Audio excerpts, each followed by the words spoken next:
Hello. In this video, we will talk about the reference error that we can come across in the Excel sheet.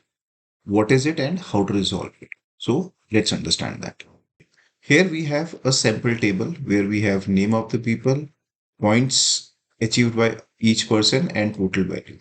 Finally, the total value column includes the multiplication formula of column C and column T. So all these values are the total values and this is what we are looking for.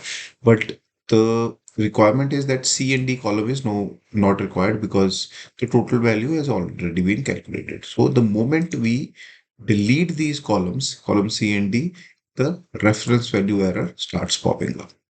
So how to resolve this issue?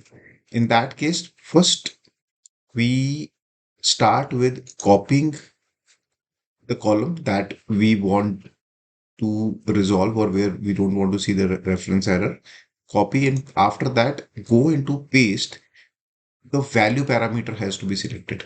After this selection, our work is done. Now we can delete the column C and D and still the values would be made available without any reference error.